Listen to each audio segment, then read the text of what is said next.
Hi, welcome to the Sankofa Pan-African series. Our guest today, Dr. Courtland Wyatt, is one of our viewers. Dr. Courtland Wyatt, like you, is a member of our Sankofa Pan-African series channel community. He reached out to me after embarking on a search of his family ancestry through a DNA analysis, which turned out that he's from a rather interesting ethnic group. He'll be sharing some of the results of that DNA analysis with us today. But before we meet Dr. Wyatt, please click on your subscription and notification buttons. Thank you. Welcome, Dr. Courtland Wyatt. It's really great to have you on Sankofa Pan-African series, and thank you also for supporting us by watching and sharing our videos, and for reaching out, with this interesting discussion we're going to be having about your ancestry. Thank you. Welcome. Well, thank you. Yeah. So I know you have questions that you'd like to ask me, but let's start with you telling us a bit about yourself. I grew up in St. Louis, Missouri. As you know, I grew up there, born and raised in St. Louis, and St. Louis is a very interesting city. There's a lot of different things that happen, not necessarily in St. Louis, but all throughout America. Where as a kid, I just saw stark differences in the way that certain people lived, So like the high school that I went to, it was a good high school, but it wasn't necessarily the best high school. But I would see differences as like if we play, when you play sports and you travel to different high schools, you would see that their facilities, especially white schools that were in different areas, their high schools were a lot more nicer than our schools, and that always struck me. You know what I'm saying? And then also seeing just how how groups of Black people, we grew up. When you travel outside of our neighborhood, you go to other neighborhoods. How come their neighborhoods are so much nicer? Were schools still segregated when you were in school? Oh, no. They were only segregated because that was just the area that you lived in. Okay. 95% of our school was Black. It just happened to be that's where we lived, but it wasn't segregated. Well, did you also go to university there? No. I went into the military in the United States Army for a few years, and then from there I left the military and decided to go to school. I went to Howard University, and I studied physical therapy, and I have and that's where I got my doctorate in, is a doctorate in physical therapy from Alabama State University. So why did you decide, to trace your ancestry? What motivated you? In this world, even as a kid, you could pick up on things when you just feel that certain things are just not right. You know what I'm saying? Like you hear something, you see something, it's like, why is it like this? I was always saying, like, why are people in this condition? And then, I remember as a kid when the movie Roots came out, the Alex Haley movie, the book, and then they made it into a movie. So you're watching that, and then, also, you get little bits and pieces while you're in school about slavery, but they don't go too much in depth into it. And how you got here, it just didn't make sense to me. Like, okay, I'm in America, but they call me I'm supposed to be called an Afro-American. I speak what they call English. Why am I speaking English? And then how did I watched this movie? Like, is that how we supposed to got from Africa to here, and now we're supposed to stay here, or all these different things played a role in my mind as to, like, okay, there's more to it than what we're being told. When you embarked on this journey, did you start at all by talking to other family members, maybe parents, grandparents, before deciding to actually go trace your DNA? No, I didn't. I just kind of internalized it and and saw for myself. Please share the results of your DNA set with us. Yeah. So that's another thing. Like I was at a conference and they had the the Black Business Conference of America. I'm not saying the name right now. It kind of escapes me, but so they had a whole lot of speakers, and they had this one lady. She started a company called Ancestry, African Ancestry, and a lot of people got this, and they shared their story about how they wanted to trace the ancestry back to Africa. So I signed up and I took the test, and they told you that you have to go through your mother's side. You have to do a matriarchal DNA process versus the father, because sometimes when they dealt with the slave trade or things of that nature, that sometimes a lot of times the slave owners were white and they will rape the women. So if you trace your ancestry back, you don't want to be mad and it comes from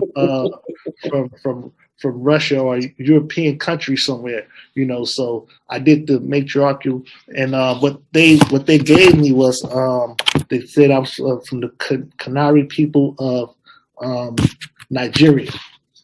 Kanuri people of Nigeria. See, I can't even pronounce it right. Incidentally, we're actually doing an episode on Kanem Bodnu, and it's actually been recorded, and we're going to be releasing it soon, because it's tied to your history in some way. Because the Kanuri people, they can be found in the northern parts of West Africa, predominantly now in Nigeria. Now, the Kanuri ethnic group emerged out of two kingdoms that came together. One kingdom was called Kanem, the other was called Bornu. The two now came together and became Kanem Bornu. Okay, and the lingua franca of the Kanem Bornu Empire, which emerged after the two kingdoms joined together, was Kanuri. Kanuri became the lingua franca. Now the empire evolved into a major diplomatic power in the Sahara.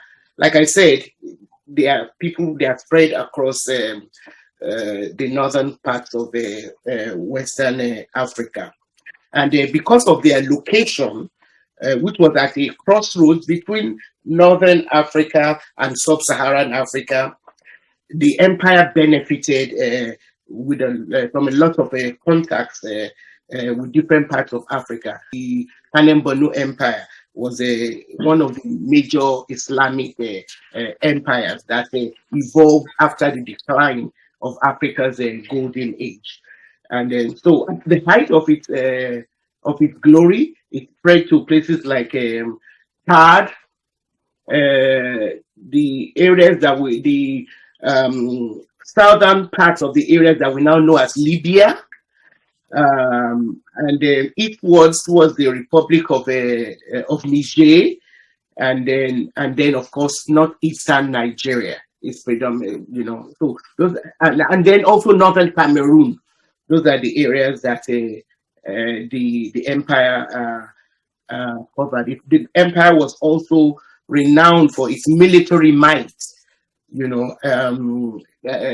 It was reputed to have as many as 10,000 strong cavalry, and they had very highly skilled horsemen.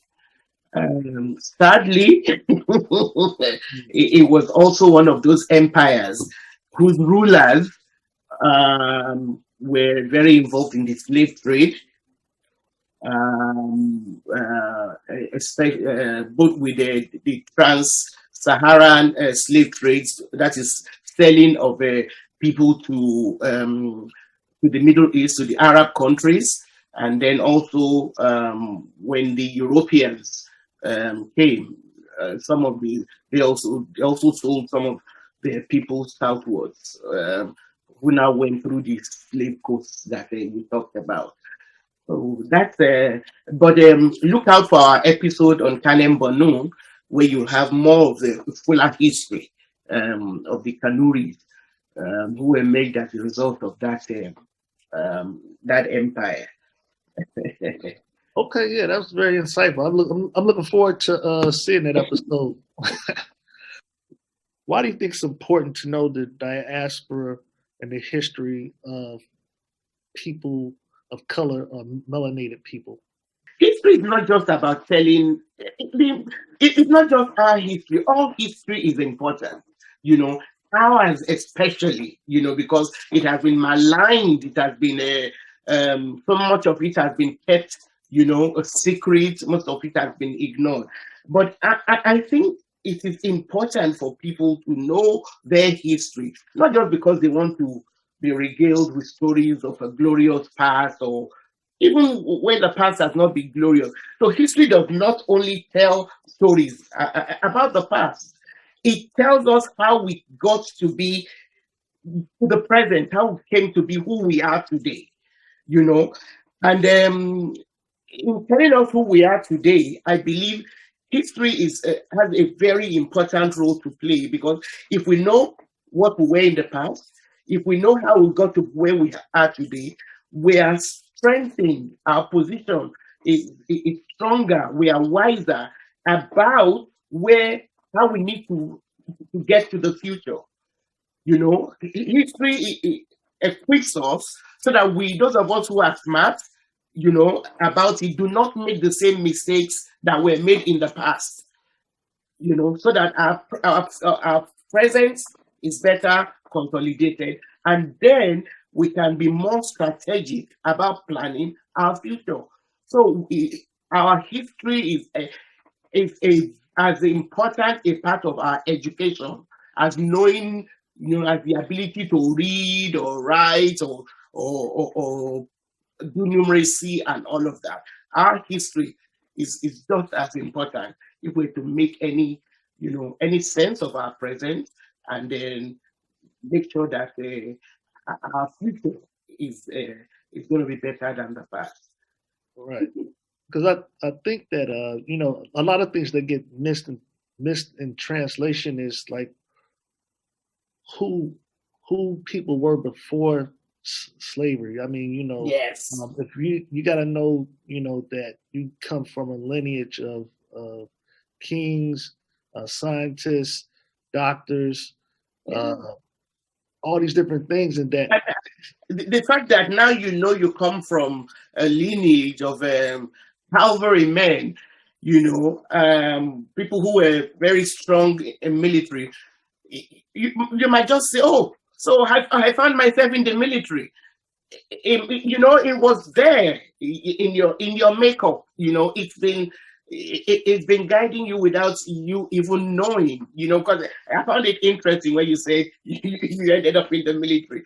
As a Kanuri, you shouldn't be surprised you did. You know, it might have been better if you knew that before you went into the military. It might have equipped you better, you know, for performing better. But you know, history is so much part of who we are.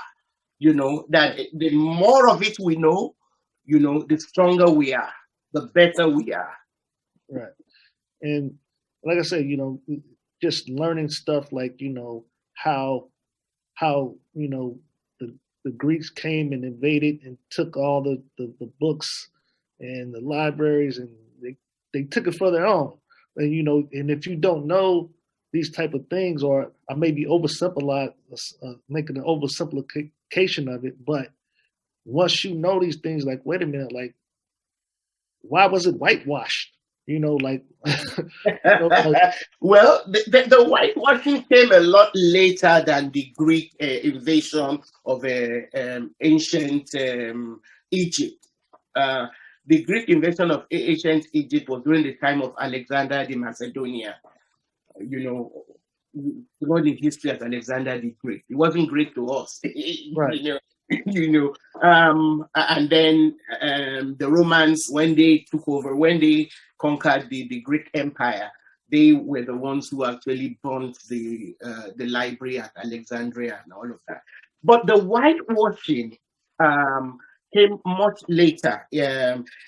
And I've also done this in a past episode where I try to answer the question of why and when, African history became twisted. And what research shows us is that it was a real deliberate effort, because in order to justify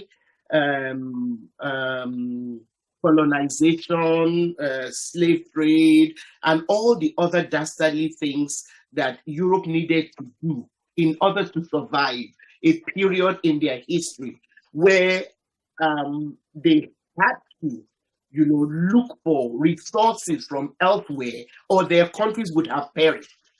They were besieged by famine, crop failure,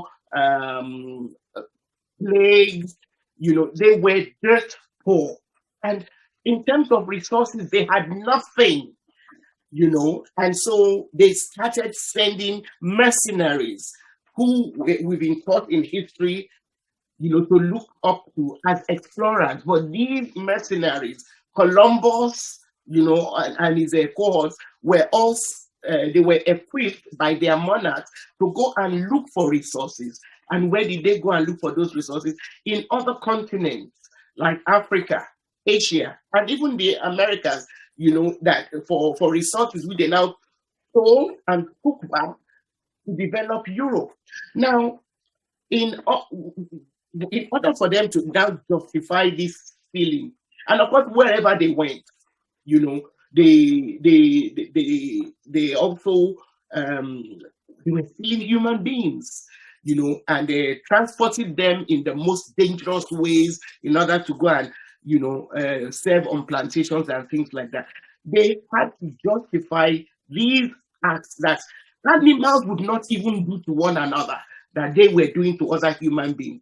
And the way to do that was to rewrite history, okay, and then also classify human beings in such a way that the whites were seen as superior in everything and in every way, okay. And that's when the false history that most of us are taught in school evolved. Even the racialization, the racial demarcation of the racial hierarchy of human beings all came as they to work towards the justification of what the countries that now constitute Europe and America, Canada, the developed world, what they were doing to other people. They had to justify it, and so they had to ignore. They first of all had to deny that any other race, any other group of people had anything to do with civilization. Right. Yeah, and they did that by now denying what other people contributed and pushing forward other people's ideas as their own. Right. But like our good historian, Henry Clark, a lot of our historians have challenged this. Henry Clark, John G. Clark, K. Cantor Diop, they insisted we must ask, what was the rest of the world doing when Europe was supposed to have been developing, civilizing the world? If you start from that question, then the answer becomes clear. That the continent which had the first human beings for thousands of years before human beings even showed up anywhere in the world, had to have laid some foundations, for the civilization of this world.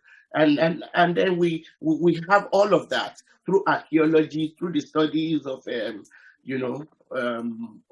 ancient empires and African empires and all of that. There's a lot to be said. I mean, that we don't get taught in school. Like, you learn about the Dark Ages, or what we didn't learn about it, but the Dark Ages, and then the Renaissance period, and the Inquisition and all these different things. That if you knew these things, you'll be a lot wiser. I think even myself as a kid, or even today's kids, if they knew some of these things, like, okay, uh, how did Columbus discover America? No, I don't think so. How did blacks already be in America, and then he takes some with him, and this is kind of going through the dark ages, you know, Mm. and then and how the Moors were kind of were in charge of uh, of things during that time, Iberian Peninsula. right? And they were, most people don't know that they were black. And why do they call it the Dark Ages? Because they were in darkness, and we kind of, I mean, people of color were the kings of Spain and stuff during that time. I guess one of the questions that most people wonder about is whether people of whether there were people in America before the discovery and all of that. Uh, by the fake discovery by Columbus? And the answer to that is, of course, yes. The First Nations, the first Native Americans were on the American continent long before anybody else. And most Eurocentric scholars want to put forward the idea that they got there from Asia, from Europe, some parts of Europe and Asia and all of that. But the Native Americans themselves do not buy this theory, because they have in their oral traditions, in their cultures, they tell you that they've always been there, that they've always been on the continent. So, so there's that, that's still, the jury is still out on that. But one thing we do know is that the Native Americans were there before anybody else. So whether they want to now say that they came originally from Europe or Asia or anywhere else, the Native Americans themselves are saying, no, we didn't come from anywhere. We've always been here. Right. With regards to Black people, now that is even more contentious, because, of course, Eurocentric scholars don't want to believe that Blacks only came to the Americas with a slave trade, with slavery, and after Columbus discovered so-called discovery.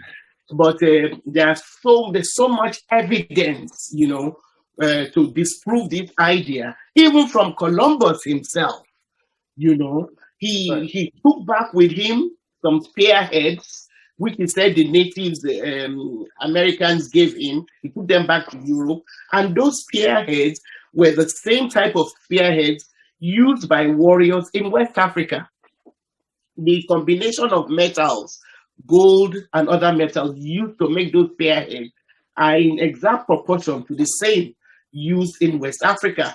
So how did those spears, and he said in his own diary that those spears was given to him, to the Americans. The Native Americans told him that they got those spears from black-skinned men who came in ships, to the continent. Right. But still, Eurocentric researchers are still challenging this, because they keep saying, how could Africans have got to the Americas by ship and all of that? But we have the evidence of explorers that were sent by Abubakar II, Mansa Musa's ancestor, as ruler, predecessor, as ruler of Mali. He sent hundreds of men in ships to go and look for the end of the Atlantic. A lot of them never came back. Yeah. He sent them with enough food, water, and gold to last several years. Very few of them came back. He himself eventually set off on such a voyage to go and discover the end of the Atlantic, and he never came back. So, and there have been people in recent times who have used the type of ships that Abubakar and his men would have used to navigate the Atlantic and they discovered that the currents, the tidal, the waves, the air currents and things like that would have been favorable enough to get them to America. So we have that. And then, of course, there have been archaeological findings, carbon datings of archaeological remains, found on the American continent that could not have got there if Africans did not get there. There has even been discovered narcotics in mummies of ancient Egypt. The narcotics are the type that can only be derived from plants that only grow in the Americas. So if there was no contact between Africa and the Americas, how did those narcotics get there?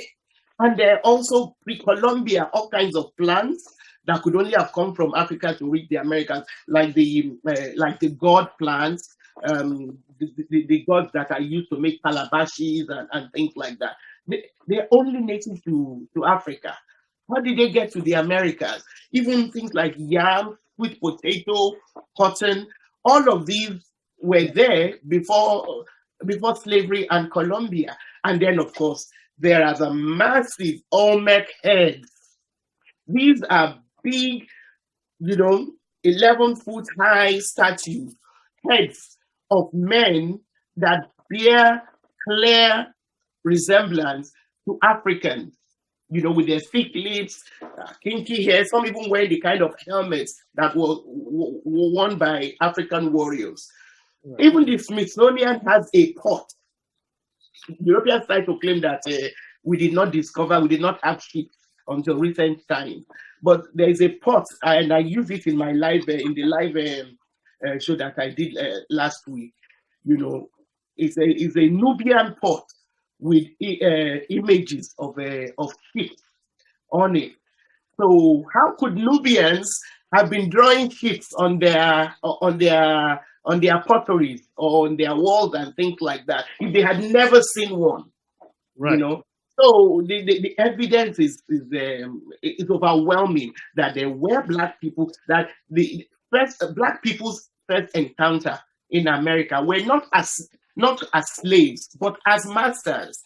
Because people actually ask, if you do not respect or even revere someone, would you go to the extent of moving such large stones to build statues of them? And then there were also smaller statues that have carvings of people with pinky hair, African earrings and so on and so on. So the evidence is overwhelming. We've been scattered abroad to the four corners of the earth. Yeah. How can we dig to schools to teach truthful history? Okay. Yes. Yeah. Well, I guess it depends on what country you're operating from. I think the way to go about that is, first of all, look for who is in charge of the curriculum used in your country or your state and things like that, and find ways to form yourselves into some kind of pressure group to insist that African history is world history. It must be a part of whatever curriculum children are being taught, not just something reserved for 1 month of the year to be studied during the African History Month. So you could start with your school board, if they're the ones in charge of curriculum development and things like that, and then it says that yes, the curriculum needs to be expanded, to include African history with its world history, and also encourage more the kind of things that we're doing with Sankofa Pan-African series, because what we're doing here is to make history accessible so that you don't have to go to university to study history before you know your history. Because we've also started developing historical stories into illustrated children's books. So buy for your kids, your grandkids, get your school board to adopt our, Legends of Africa series, as part of of the school text, and then encourage other people who are doing the same. That way, if there are more of us getting involved in insisting that African history must be part of proper education. The sooner we'll start getting Africans and Africans in diaspora will start getting the respect we deserve. Yeah, I think that's a great idea. It may take a little bit of doing, because like you say, the history, they don't want the history to come out, so they're still trying to downplay it and. They don't want to teach our children at the school. Tell them at home. Let's teach them at home. You gotta learn at home. Do you think it's important for people to trace their ancestries through like 23andMe and AfricanAncestry.com? Oh, absolutely. For the same reasons why it's important to know your history, it's important to know who your ancestors were. And then also there are things about you that some of these organizations that trace your ancestry through DNA can reveal that might be useful for you. For instance, maybe diseases, the health history of your ancestry that can now help you to make more informed choice, towards living a better, kind of lifestyle in order to avoid those diseases. Oh yes, as many of it's important for people. It is a good journey to go on, to try and find out about your ancestry, not just so that you know where you're from, but also so that you know what kind of diseases and things like that you or your children might be susceptible to. What is the future of Africa? We know it's one of the richest countries in terms of land, oil, minerals, and I see a lot of other countries trying to sink their teeth into Africa and steal the resources as they've been doing.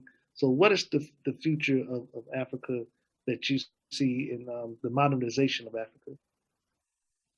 Well, it's a future which does not look bright right now, because those people, they are not just trying to sink their teeth into it; their teeth are already sunk into it. The challenge is to get those teeth out. Knock them out every which way we can. Because it's not just Europe or America, but there's the French as well. And I'm sorry, there's the Chinese as well. That have all sunk their teeth in various ways, into Africa. And so the future of Africa does not look very bright right now. But the more of us, who keep challenging the way things are in Africa right now, and the more of us who come to this consciousness that until Africa is able to determine the course of its own future economically or whatever, it will continue to be at the mercy of these people, who it's amazing the extent and the length to which they would go, to keep Africa down because of our resources. It is the richest continent in terms of natural resources. I keep telling people that countries like the DRC have never known peace for no other reason, than the wealth that is available in that part of the world. It's the same with any other part of Africa that have any resources. If you look behind their trouble, you will find their former colonial rulers are still behind it. Yes, there's a lot of corruption in Africa. We have a lot of irresponsible leaders. Only a very small fraction of our leaders in Africa are responsible enough or educated enough or smart enough, to know that, in some of these things, decisions they are taking, they just continuing to sell off, and impoverish the continent. A lot of them are too concerned, with pilfering from their national cake to actually see, that, what they're doing, that in a few more generations, their descendants will have to pay for it, so there is corruption in Africa. But I do know that corruption continues to grow stronger. Corruption because of the level of poverty of the generality of people in Africa. If more Africans were educated, had access to education, and the actualization of their natural abilities. You take a child who is born in Africa today, as gifted as a child born in anywhere else in the world, but that child's future is so limited by poverty. You understand? So, and the poverty of Africa is tied to its continued exploitation, by so-called developed countries, by Europe and the Americas through their World Trade Organization, the IMF, and all of that, and what they call globalization of economies, which do not pay African countries. So the corruption of African leaders is only half the problem of Africa. The other half of our problem comes from the skewed economic architecture of this world. So the future of Africa depends on Africans, fighting collectively wherever you are in your own small way, to fight it. Racism is a pandemic, is a global problem, which is why if the Black Lives Matter movement has taught us anything, it is the fact that racism has no borders. That's just been played out in modern times, Yeah. That were going on slave ships and plantations. Yeah. It's the same thing. So it's still prevalent, and it's the same people doing it against the same group of people. Yes, our leaders have always been in cahoots with those who exploit us. The same thing is still going on. Only very few African leaders are actually, showing that they have that commitment to their countries, and they are able to call out these, Europeans. I mean, I think recently this decision taken by the president of Ghana, that they will no longer sell their cocoa and things like that. Those are, leaders that are thinking that we want more of those kind of leaders. What I'm actually finding with our histories, is that a lot of our ancestors were involved in the impoverishment, in the selling into slavery of our people, and today leaders might not be actually physically selling for cash, but they are selling us, in allowing our resources to continue to be exploited, and with the profits from our resources continuing to be used, outside of the continent. Right. What they are doing is just as bad as, those ancestors who sold their brothers, into slavery. So thank you very much for being a part of the Sankofa Pan-African series, and for sharing the incredible story of your search for your ancestry. Please continue to support us as you've always done by sharing our episodes, and we are welcome. I mean, we hope to have more conversations with you about other interesting topics in future. I hope you've enjoyed this episode with Dr. Courtland Wyatt as much as I have. Please feel free to give us a thumbs up and to share this episode with your contacts. But I'd like to leave you with a question that I'd really love you to address on our community page. Would you like to trace your ancestry? What do you think you'll find if you try to trace your ancestry? Please share with us on our community page. See you next time.